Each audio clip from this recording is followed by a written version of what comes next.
Welcome to BDI Briefs. This is another exciting installment where we take a brief look at important issues about the emotional side of diabetes. Thanks for joining us today. I'm here with Dr. Bill Polonsky, President of the Behavioral Diabetes Institute, and Dr. Susan Guzman, Director of Clinical Education at the Behavioral Diabetes Institute. Both are world-renowned diabetes psychologists and two of my favorite people to talk with.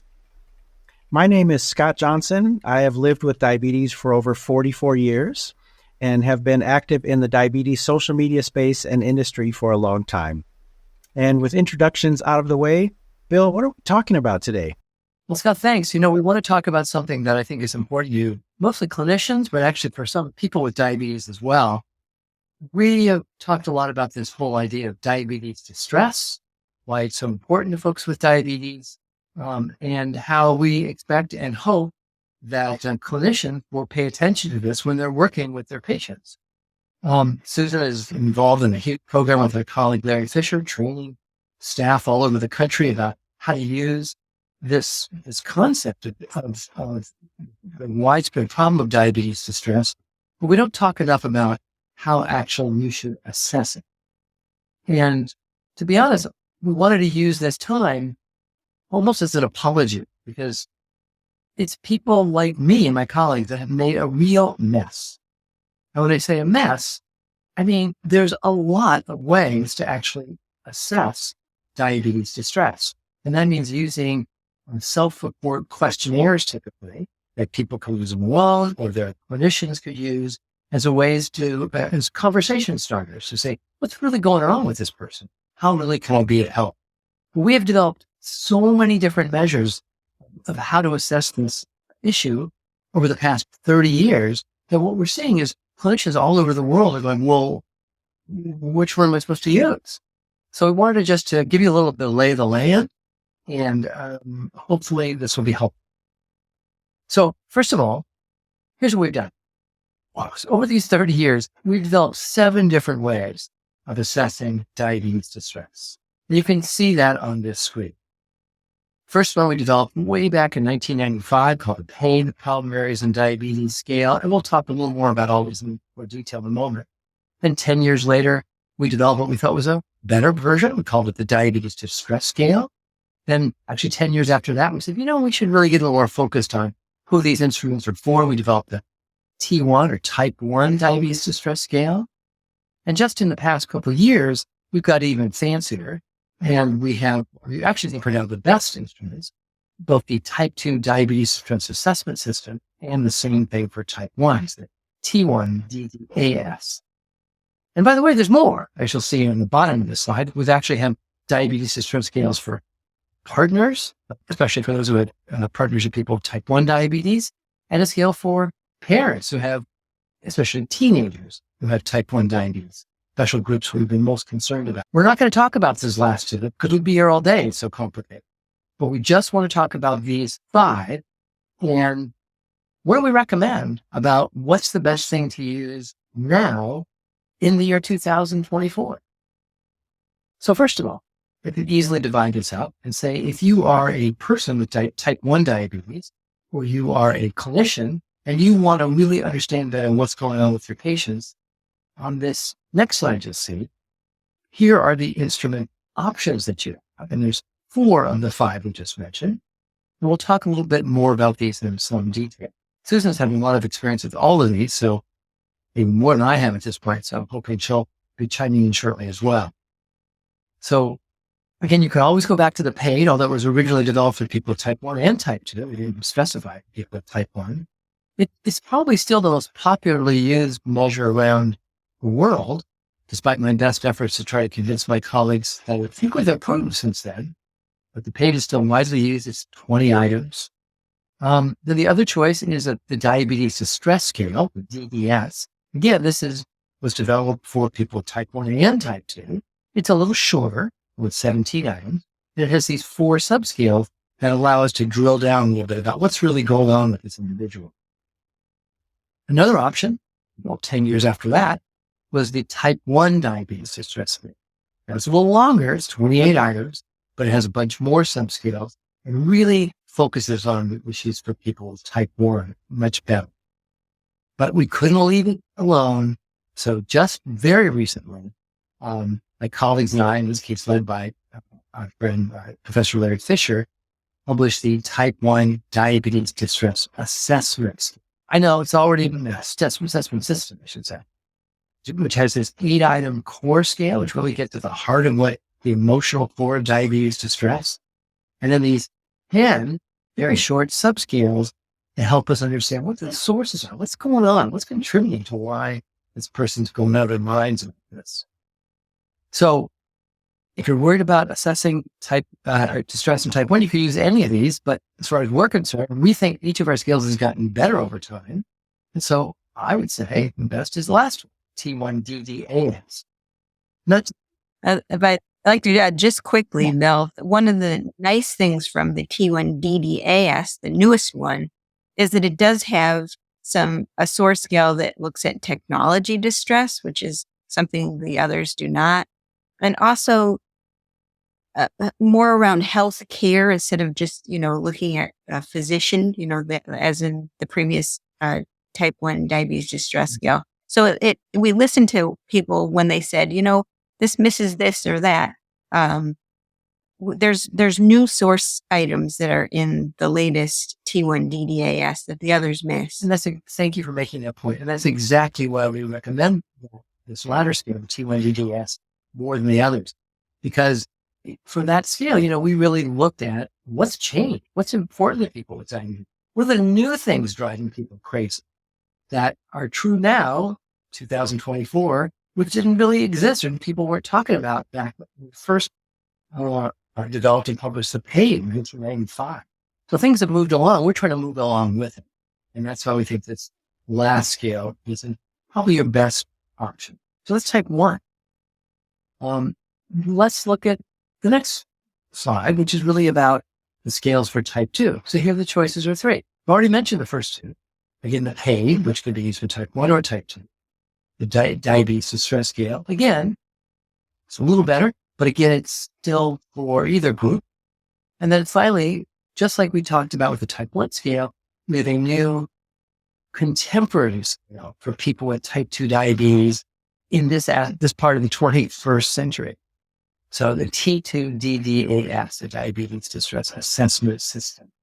Again, more contemporary, more up to date, and perhaps most importantly, it has that same identical 8-item course and really gets at the emotional aspect of diabetes distress. It has now not 10, but 7 source scales to help us zero in on these 21st century concerns for people. And that's why, if you had to pick, I'd say the T2DDAS is the best choice for folks with type 2. Again, I want to remind you that 8-item core scale is the exact same core scale that we have for the T1DDAS. And that's going to be important. I shall see in a moment on the next slide. But let me stop for a moment and say, Susan, any thoughts about this? Well, you covered it. And the 8-item core scale, I think, is key. Okay. So one more issue that comes up, and certainly it's going to be true for those who are busy clinicians or researchers, is you're going to say, well, I want to use one scale and I got a mixed sample. So I got people with type 1, I got people with type 2, who knows? I want something that's going to work for everybody. And again, just to be repetitive, you can still use the PAID, just like they used all this time. You can still use the DDS, the Diabetes Distress Scale. But what we think is a better choice is this 8-item core scale, the core scale that was developed for the T1DDAS and the T2DDAS. One of the things we like about it so much, it's really short. 8 items. That's it. Now you could use more, but if it's an example of just those 8 items, and that's what we see more and more busy researchers are doing. We simply don't want to overwhelm people with too many items. And the 8-item core scale is very valuable. And by the way, we know that some of you have used something, I hate to say this, something else we developed years ago, which was a 2-item screener, a diabetes distress screener. And if I remember correctly, these were items that came from the DDS, the Diabetes Distress Kit. And we have seen that 2-item screener being used in studies and practices all over the place that I just don't think it's a very good idea. People are using that 2-item scale, actually I call it a scale, and thinking that's measuring diabetes distress, but it's just a screener.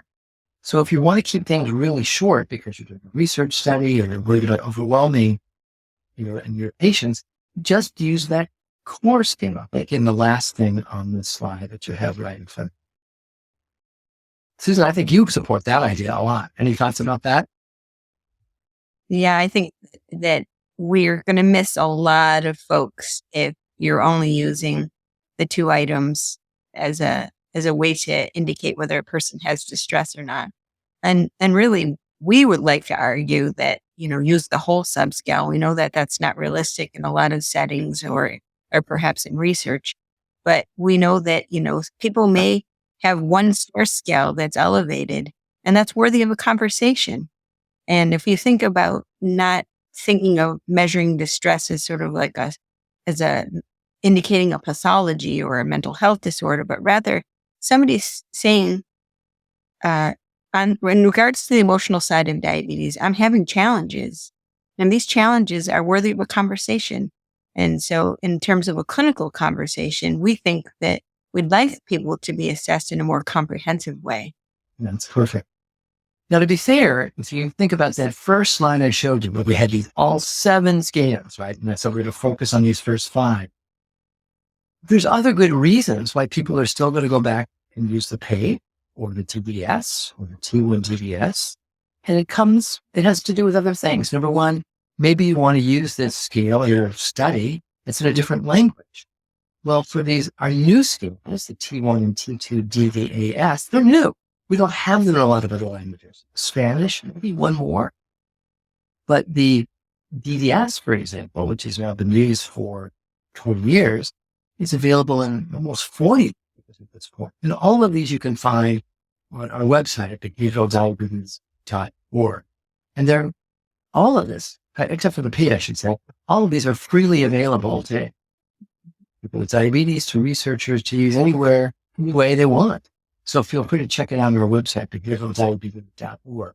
We don't have the PAID on our website because that's the one instrument that we don't hold the copyright to. If you're interested in doing research with the PAID, you should contact the copyright holder, which is my old employee, the Jocelyn Diabetes Center in Boston. So now, the other thing I want to mention, and thing that I think we're really proud of, if you're interested in not going to our website, downloading these instruments, taking a look at them, but wanting to try them now, there's this other really interesting thing you should know about that I think we talked about briefly before. And I'm going to show you one more slide so you can see what that page looks like. It's called diabetesdistress.org. And what we're so proud about diabetesdistress.org is of those first 5 scales, except for the PAID, all other 4 are freely available for you to check out and use and get feedback for right here, right now. But you can go to this scale. You can go to this website.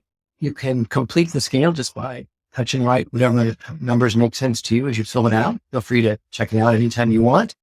And it's automatically scored, and it gives you a little summary page so you can see how you score in terms of the total score, the subscales are, or source scales, the core scale, whichever instruments you might pick. We have them all in English and Spanish on this website. And there's a little bit of information, not as much as we'd like about what to do about it. But again, it's designed to just promote thinking, to open a conversation, and to really begin to have a better way of looking at what's driving you crazy about diabetes and what to do about it. So we invite you and encourage you to check out the website, diabetesdistress.org, or if you're interested in downloading copies of any of these instruments and whatever languages you might need them in, you can find them on our website, behavioraldiabetes.org. I don't know, that's about all I got. Susan, Scott, what do you think about any of this? Any thoughts, comments?